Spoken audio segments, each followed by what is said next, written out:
Olá, amigos do SEACLA. É com muita alegria que nos encontramos aqui hoje para o estudo do Jesus no Lar, essa obra que tem enriquecido as nossas vidas toda sexta-feira. Hoje nós vamos estudar o capítulo 15, intitulado Ministro Sábio. Mateus discorria solene sobre a missão dos que dirigem a massa popular, especificando deveres dos administradores e dificuldades dos servos.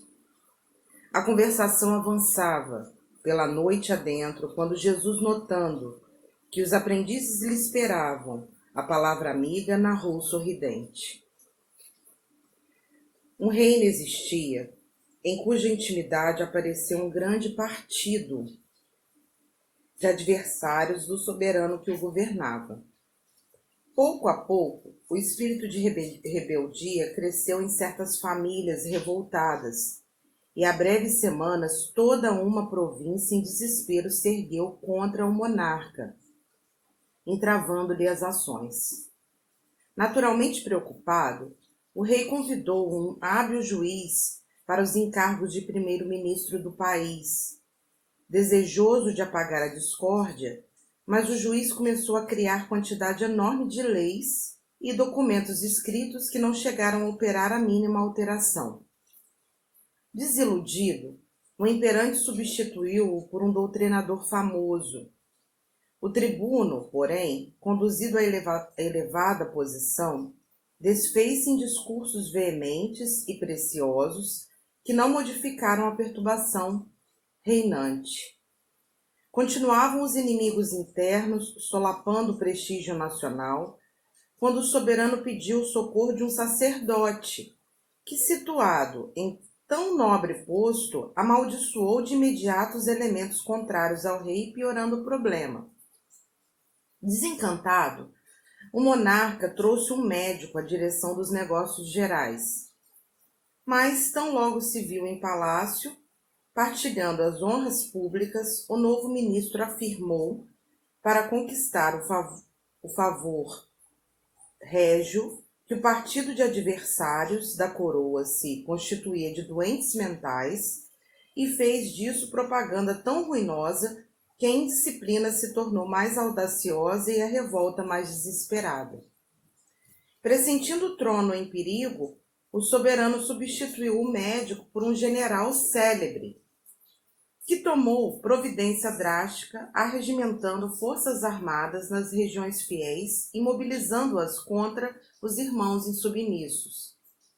Estabeleceu-se a guerra civil, e quando a morte começou a ceifar vidas inúmeras, inclusive a do temido lidador militar que se convertera em primeiro-ministro do reino, o imperante da alma confrangida convidou um sábio a ocupar-se do posto então vazio.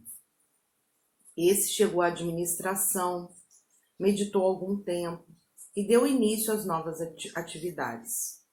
Não criou novas leis, não pronunciou discursos, não censurou os insurretos, não perdeu tempo em zombarias e nem estimulou qualquer cultura de vingança. Dirigiu-se em pessoa à região conflagrada, a fim de observar-lhe as necessidades. Reparou aí a existência de inúmeras criaturas sem teto, sem trabalho e sem instrução, e erigiu casas, criou oficinas, abriu estradas e improvisou escolas, incentivando o serviço e a educação, lutando com valioso espírito de entendimento e fraternidade contra a preguiça e a ignorância. Não transcorreu muito tempo e todas as discórdias do reino desapareceram, porque a ação concreta do bem eliminara toda a desconfiança, toda a dureza e indecisão dos espíritos enfermiços e inconformados. Mateus contemplava o Senhor, embevecidamente, deliciando-se com as ideias de bondade salvadora que anunciara. E Jesus respondeu-lhe a atenção com um luminoso sorriso, acrescentou para finalizar: o ódio pode atear muito incêndio de discórdia no mundo, mas nenhuma teoria de salvação será realmente valiosa sem o justo benefício aos espíritos que a maldade ou a rebelião desequilibraram. Para que o bem possa reinar entre os homens, há de ser uma realidade positiva no campo do mal, tanto quanto a luz há de surgir pura e viva a fim de expulsar as trevas. Nossa, que coisa linda, né? Jesus sempre, esse livro, ele traz histórias muito bonitas, né? Muito lindas desses momentos, desses diálogos com Cristo. Os ensinamentos do Cristo, eles são muito verdadeiros, muito sinceros e tocam realmente a nossa alma. E assim, a gente percebe que a conversação na casa do Pedro dessa vez estava com Mateus. E Mateus falava, né, da missão daqueles que administram, que lideram, que coordenam, que têm um poder, uma autoridade e que, na verdade, administram a massa popular, quer dizer, um grande número de pessoas. E ele especificava quais são os deveres desses administradores, quais são as dificuldades daqueles que estão abaixo, que são os subordinados, porque existe. E aí Jesus percebeu a necessidade de falar, que eles estavam aguardando um pronunciamento do Cristo sobre esse assunto.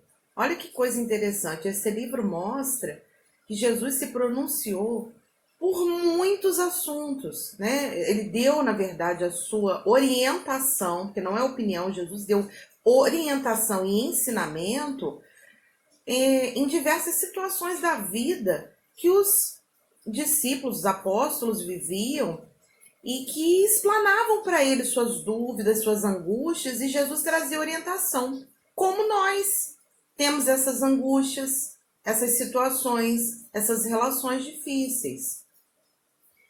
Então fala que existia um reino, em que começou, na verdade, surgiu num povoado pequeno, grandes adversários do rei, da forma como ele governava.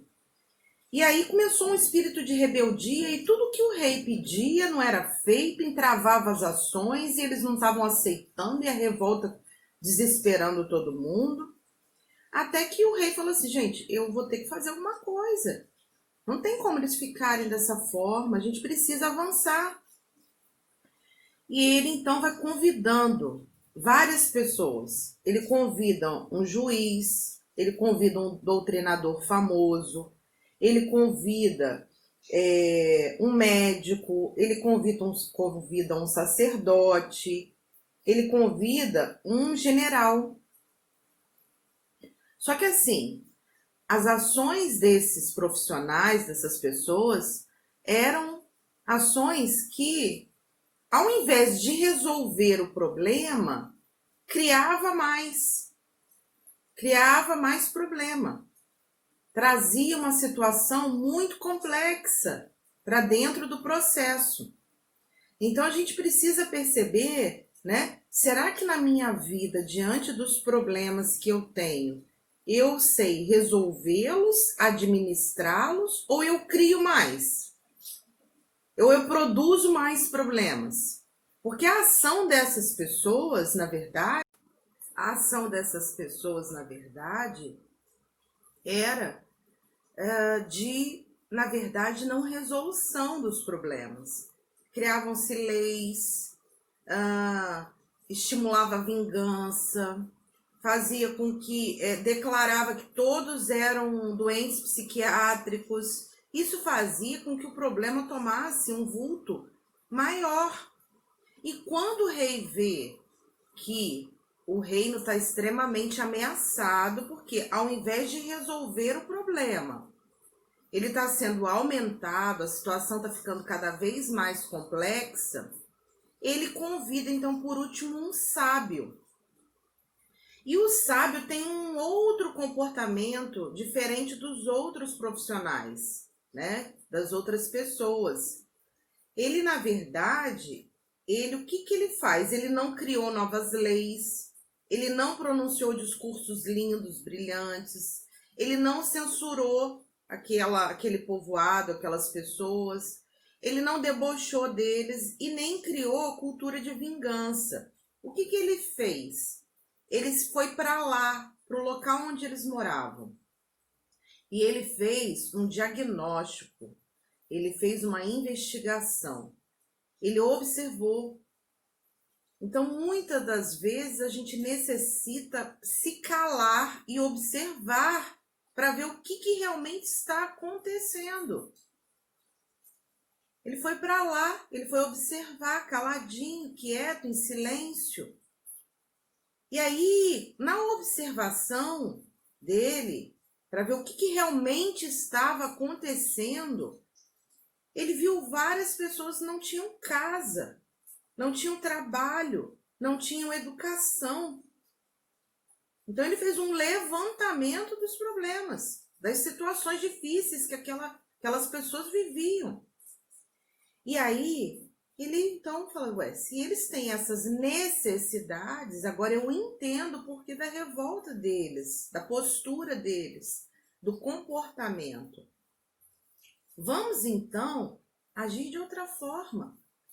Vamos junto com eles, a gente vai construir casas, criar oficinas, vamos improvisar escolas, vamos lutar junto para que no coração dessas pessoas se crie um espírito de entendimento, de fraternidade, e não de preguiça e de ignorância.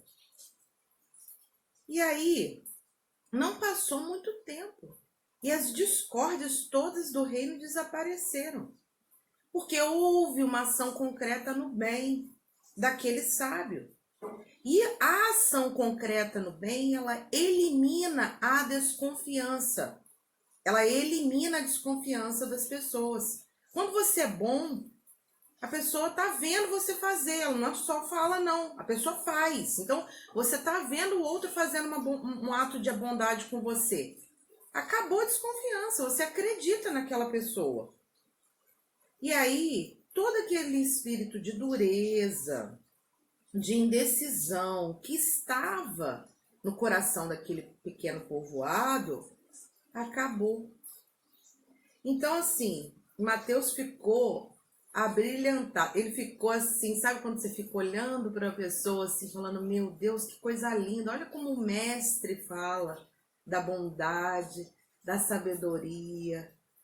E aí Jesus, então, luminoso, responde a ele, dizendo, né, que o ódio ele pode atear muito incêndio de discórdia.